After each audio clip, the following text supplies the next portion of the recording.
right? So don't let these next 3 years pass you by and say, man, I'm loving this low tax rate I'm in, or I'm not paying really any tax when, hey, let's trim some gains where we can so that when you're in the years where you want more control, you've been maintaining that tax IOU over time.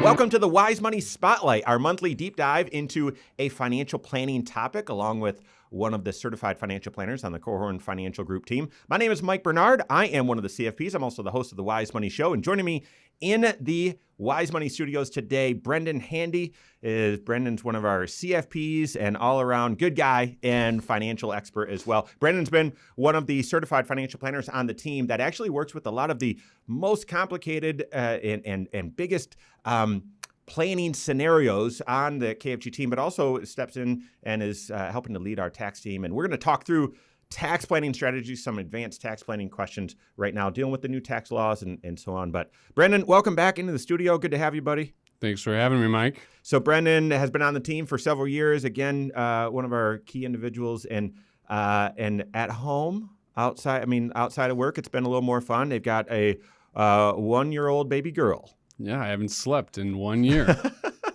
And it also has impacted the other big passion of yours, which is pickleball, right? And so anything to say about that? Well, I was going to go pro, and that ship has sailed, so that's done. All right, let's get into it. Hot take, Brendan. So you're 50 years old, okay? So not you, but I'm saying the scenario. You're 50 years old. What's more important, maxing out your 401k, your Roth IRA, or your HSA? What's your take?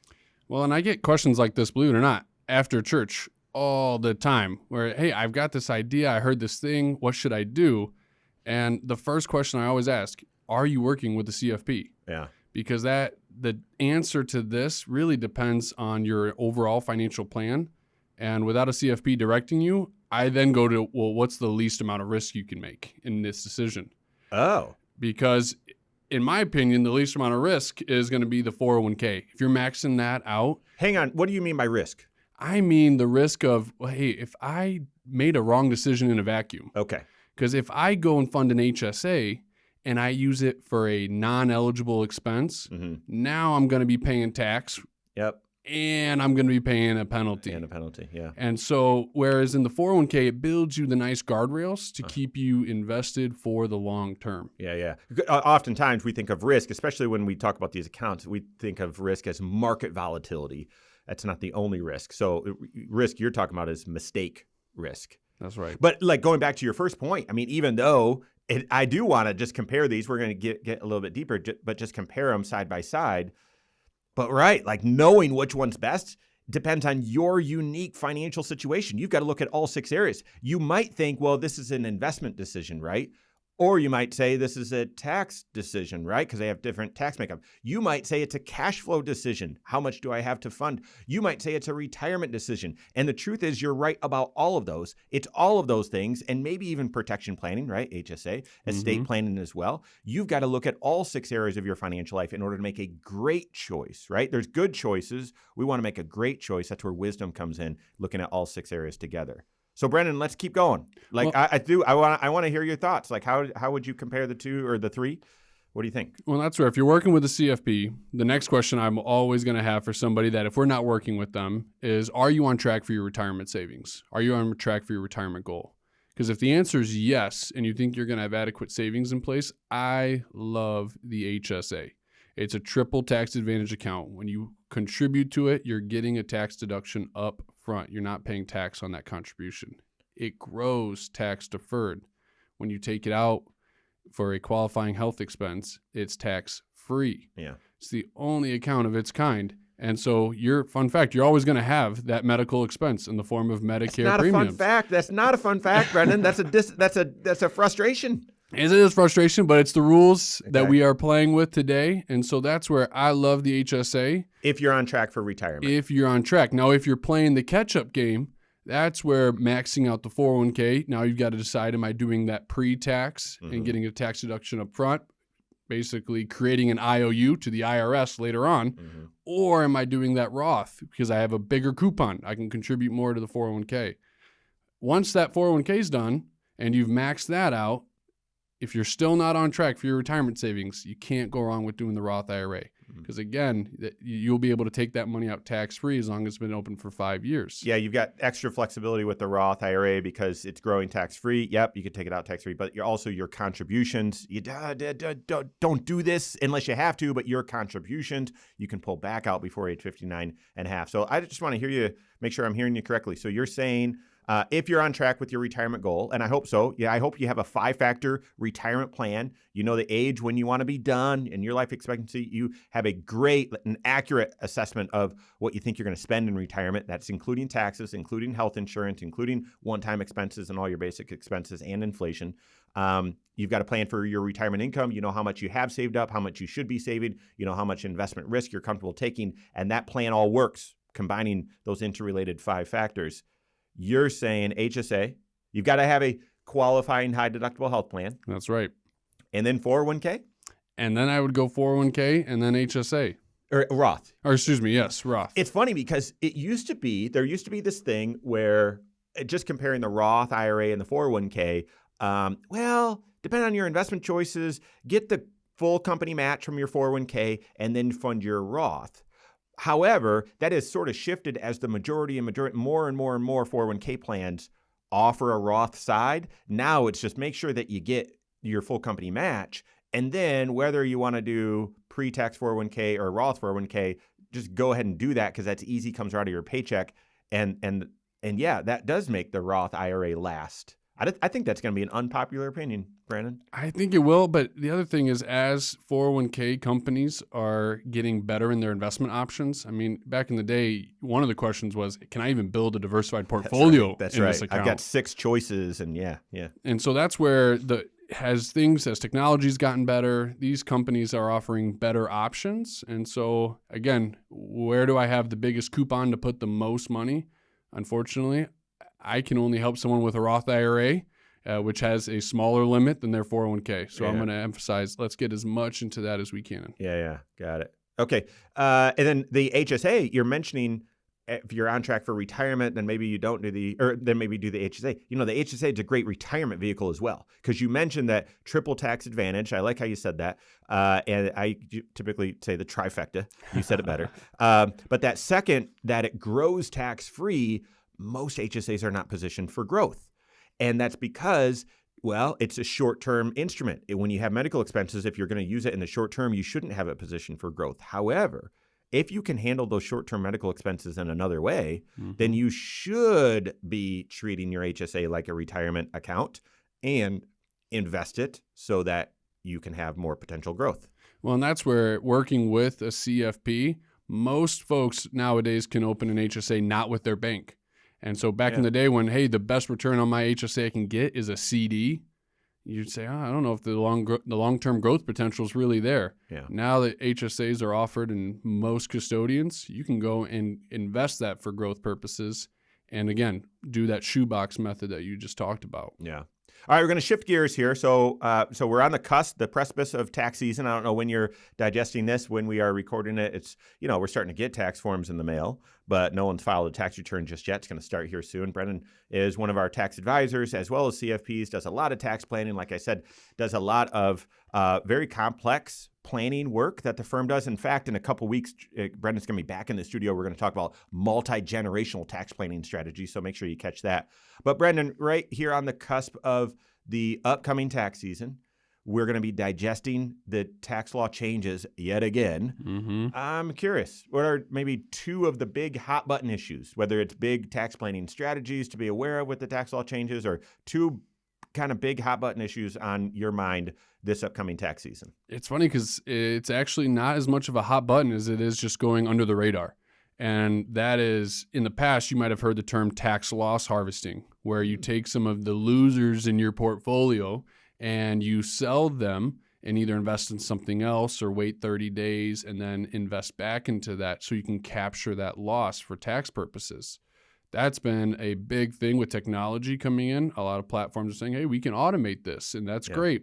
But what's going under the radar is what I'm affectionately calling tax gain harvesting. Yeah. You think about with all the increase in standard deduction and enhanced senior deduction, if you're meeting with a client that has, let's say they're 62, they have no other income because they're retired and they're trying to figure things out, well, you can create gains upwards of $140,000 and pay 0% in federal taxes. And federal taxes, that's right. So explain federal cap gains, because those are different than ordinary tax rates. Yeah, so that's where if you think ordinary income, just like your W-2, on the first $20,000, if you're a married filing joint taxpayer, you're going to be paying 10%. And then upwards of the next, call it 70. Yeah, these are just rounding numbers. Yeah, right. yeah. And so the next 70, you're going to be paying 12%. It kind of ladders up. With capital gains, it's on a separate bracket calculation. And so take your total income. Let's say we had 140 of capital gains. So when you sell that investment, you take off your standard deduction.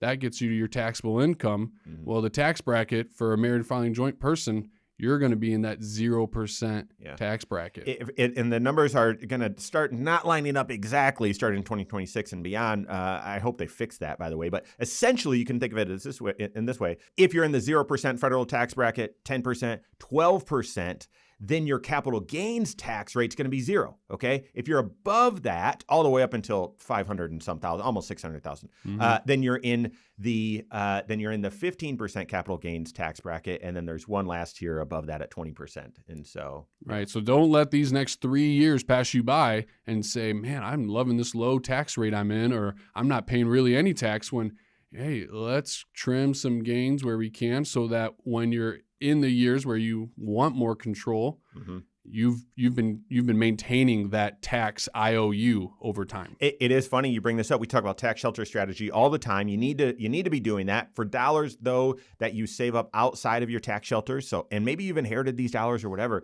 that are not tax sheltered. You know, as I know, a lot of times as you get gains in those accounts, you feel like the individual feels like, I can't touch this money. I'm not allowed to touch this money. You think, well, I'm going to have so much freedom. It's not in a Roth IRA. It's not in an IRA. Therefore, I'm not restricted in when I touch it. But when you see the tax consequences, you're like, well, I can't touch that. I can't touch that.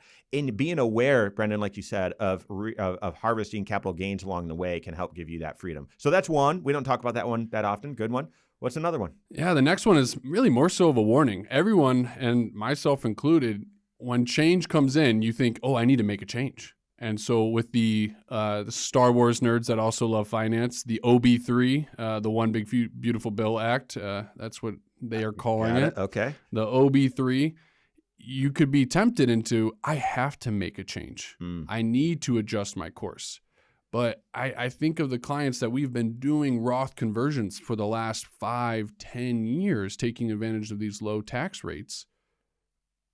I have a client right now where think they have about $2.5 million in an IRA, and that is going to have an RMD one day. Yeah, right. And that's been our thinking the whole time. Well, today with these new tax rules, they're in the 12% tax bracket.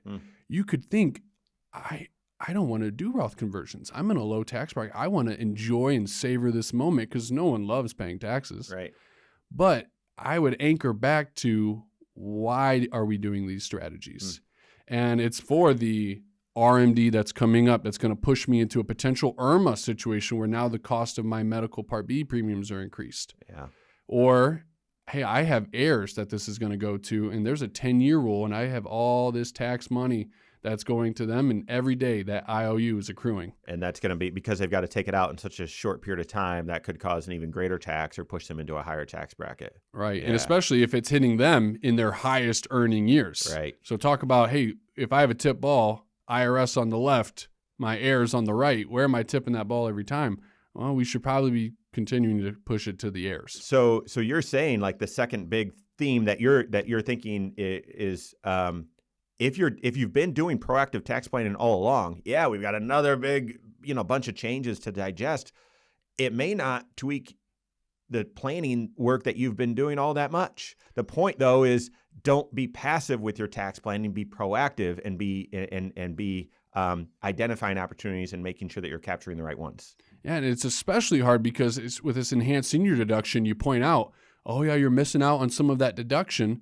Whereas I would almost reframe that as you just got an extra deduction. Yeah. Because remember, these tax rates were set to sunset, and the jump, it's funny, you might not think the jump from where we were to where we are today isn't that big. Yeah. But the jump from what we were going to be with Right. sunsetted tax rates to where we are now, huge. Yeah. So we haven't done a deep dive in this discussion into the senior deduction and some of these others. We've got plenty of content here right on at the Wise Money Show on the YouTube channel. So make sure you check that out if you're curious about learning more about the senior deduction. But Brendan, everything that you're saying is while we're almost in tax season where there will be a ton of tax preparation, the emphasis is on tax planning. That's the proactive work for you to identify opportunities for you to pay the least amount of tax. Yeah, maybe this year, but really over your lifetime, if not multiple lifetimes, and ensuring like once you make that list of strategies, all right, well, which of those make the most sense in the context of all 6 areas of your financial life? You got to be working with your certified financial planner on that, because as these tax law changes have come about, if you don't get excited about doing this, nerding out and doing these tax projections, that analysis, trust me, your CFP who's doing comprehensive financial planning, they love it. So that's who I want you to be working with and get those benefits. So that's all the time we have. Brendan, thanks for being in the studio with us. Brendan's going to be back in just a few weeks, talk about multi-generational tax planning strategies, some complicated stuff there. So make sure you tune into that. Work with your CFP on your tax planning. If you don't have a CFP on your team, you can contact one on our team. Find us online, Korhorn.com. That's Korhorn with a K. WiseMoneyShow.com. You can find us there as well, or give us a call, 574-247-5898. All right, there you have it. Go on, take your next wise step in your financial life.